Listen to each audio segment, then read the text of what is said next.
প্রিয় শিক্ষার্থীবৃন্দ, আসসালামু আলাইকুম। স্বাগতম জানাচ্ছি তোমাদেরকে আমার ইউটিউব চ্যানেলে। আমি তাকিবুল হাসান জয়, সহকারী শিক্ষক, ত্রিমোহনী আদর্শ উচ্চ বিদ্যালয়। আজকে আমরা আলোচনা করব তোমাদের অনুশীলনী 2.3-এর 23 নম্বর অঙ্কটি।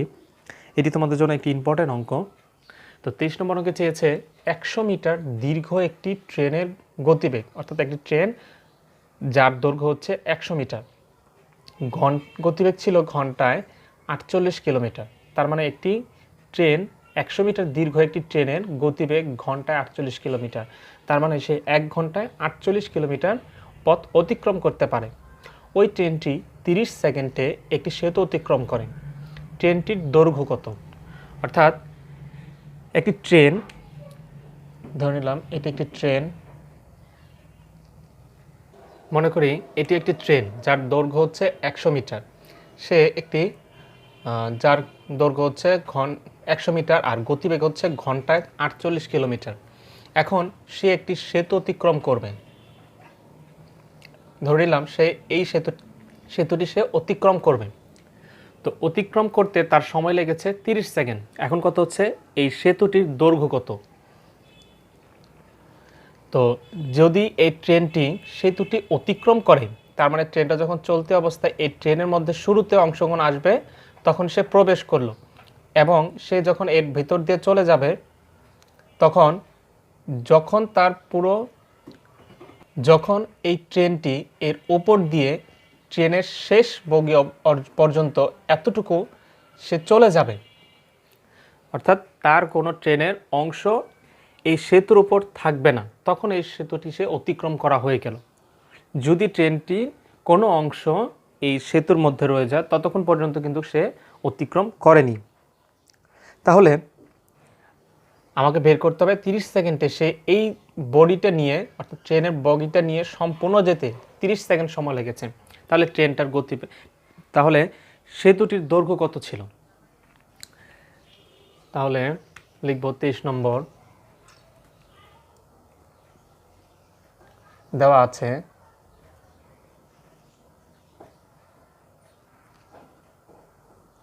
গতিবেগ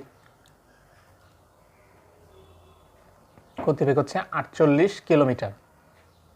আমাকে যেহেতু 48 কিলোমিটার সে 1 ঘন্টায় যায়, তার মানে 30 সেকেন্ডে যেতে নিশ্চয়ই তার কিলোমিটার লাগবে না, মিটারে সে যাবে। তাহলে আমাকে কিলোমিটারটাকে মিটারে প্রকাশ করতে হবে। আমরা জানি 1 কিলোমিটার সমান 1000 মিটার।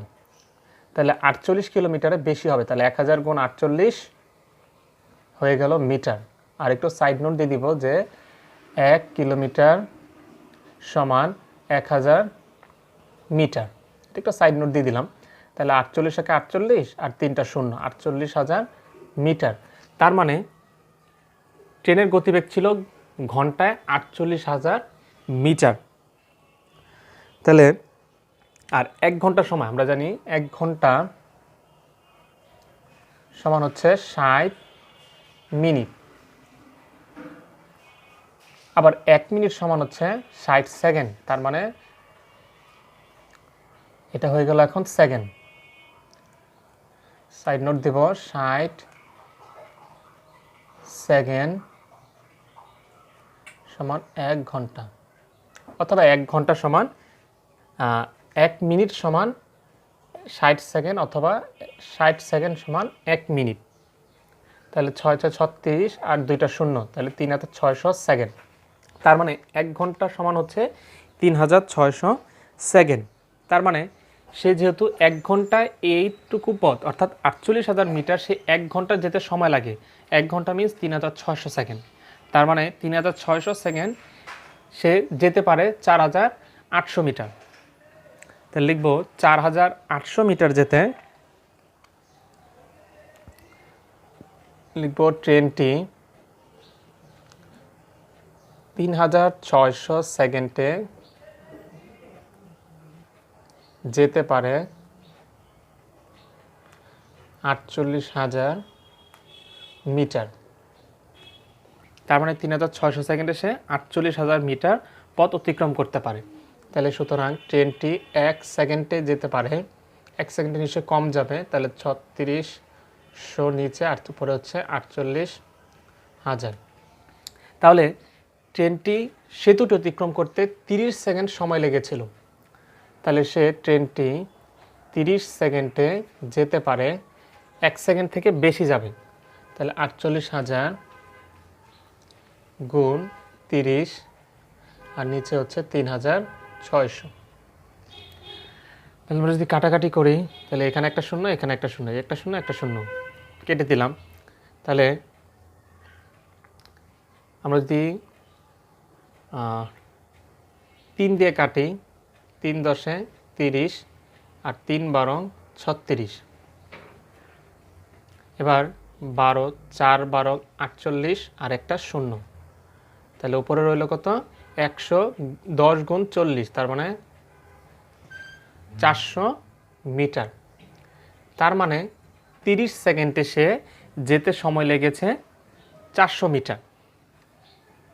অর্থাৎ 30 সেকেন্ডে যে সেতুটি সে অতিক্রম করেছিল তার পথ হচ্ছে 400 মিটার। 30 সেকেন্ডে সে যেতে পারে 400 মিটার। এখন কথা হচ্ছে, ওই যে আমরা বলেছিলাম যে ট্রেনের বগিটির শেষ পর্যন্ত অংশ তার যখন সেতুর বাইরে চলে যাবে তখন কিন্তু সেতুটি অতিক্রম করা হয়েছে।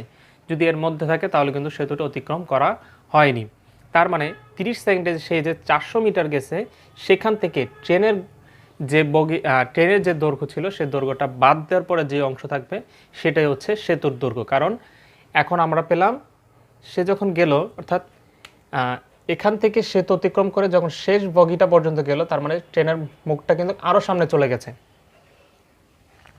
তাহলে পুরো অংশটি থেকে আমাকে যে ট্রেনের যে দৈর্ঘ্য ছিল সেই দৈর্ঘ্যটিকে বাদ দিতে হবে। তাহলে লিখব, সুতরাং সেতুর দৈর্ঘ্য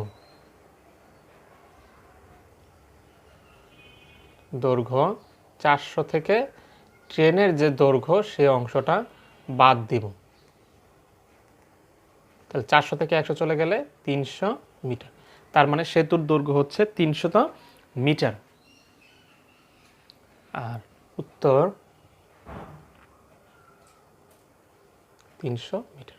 তার মানে 300 মিটার দৈর্ঘ্য একটি ট্রেন, আর 100 মিটার দৈর্ঘ্য একটি ট্রেন, যে তার গতিবেগ যদি ঘন্টায় 48 কিলোমিটার থাকে, তাহলে 30 সেকেন্ডে সে 300 মিটার একটি দীর্ঘ একটি সেতু 30 সেকেন্ডে সে অতিক্রম করতে পারবে। তাহলে এই ছিল তোমাদের 23 নম্বর অঙ্কটি সমাধান। আশা করি এই ভিডিওটি তোমাদের এই অঙ্কটি বুঝতে সহায়তা করেছে। তাহলে অবশ্যই বলবো, যারা আমার চ্যানেলে নতুন তারা অবশ্যই আমার চ্যানেলটিকে সাবস্ক্রাইব করে পাশে থাকা বেল আইকনটি অন করে পরবর্তী ভিডিওর জন্য আমার সঙ্গেই থাকবে। ধন্যবাদ।